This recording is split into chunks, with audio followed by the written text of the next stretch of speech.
6 days. That's all the time left for Nimisha Priya, a 34-year-old nurse from Kerala. On July 16, she will be executed in Yemen unless something changes. And here's the thing, there might actually be a way to save her life.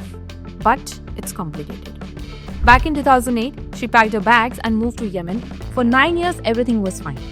She was working as a nurse and even started a small business with a local partner named Mehdi. Life was good. Then 2017 happened. Something went terribly wrong between Nimisha and Mehdi. The official story? Police found Mehdi's body dismembered in a water tank. Nimisha was arrested and charged with murder.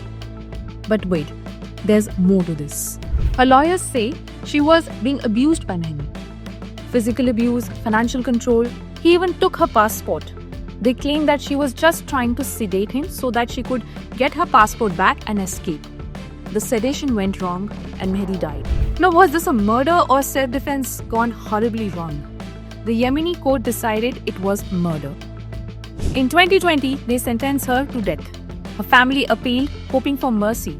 But last November, Yemen's Supreme Court said no. The death sentence stays. And here's where it gets really scary. Nimisha is locked up in Sana'a, which is controlled by Houthi rebels.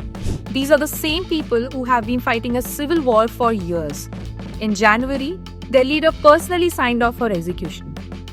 So right now, as I'm talking to you, she's sitting in a prison cell counting her days. But here's something interesting. There's a thing called blood money in Islamic law. I know it sounds weird, but stay with me here on this. Under Sharia law, which is what Yemen follows, if victim's family accepts the money and forgives the killer, the death sentence can be cancelled. Just like that. Nimisha's lawyer Subhas Chandran put it simply. If the victim's family accepts the blood money and pardons her, her life will be saved. One conversation, one agreement, and she walks free. Sounds easy, right? Well, not really. First problem, Yemen is literally a war zone. Her family can't just hop off a plane and go negotiate. Second problem, they need to find Mehdi's family and convince them to take the money instead of demanding her life. The third problem, they just have 6 days to pull this off. Her lawyer says they are ready to pay whatever it takes. They just need Indian government to help with the negotiations since they can't travel to Yemen themselves. This story has now reached the Indians' top politics.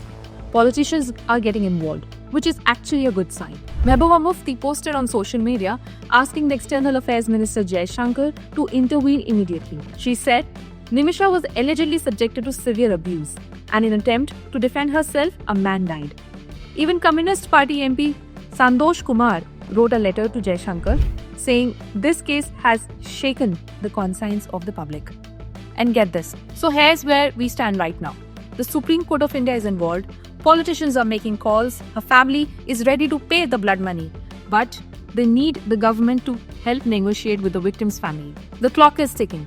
6 days might sound like a lot, but when you are dealing with the international diplomacy, war-torn countries, and finding people who might not even want to be found, 6 days is nothing. You know what's really troubling about this story? Nimisha's story could happen to anyone. Millions of Indians work abroad. They go looking for better opportunities, better lives. Most of the time, everything works out fine. But sometimes, like Nimisha's, things go wrong.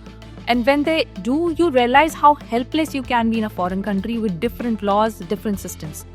The Supreme Court hearing is in 4 days. The execution is in 6 days. Will diplomatic pressure work? Will blood money option save her? Will there be a last-minute miracle? I honestly don't know how this story ends. But I know one thing, the next 6 days will either be an incredible rescue story or a tragedy that could have been prevented. What do you think should happen? Should the Indian government do more? Have you ever thought about what would happen if you faced something like this abroad? Let me know your thoughts in the comments because in 6 days, we'll have the answer.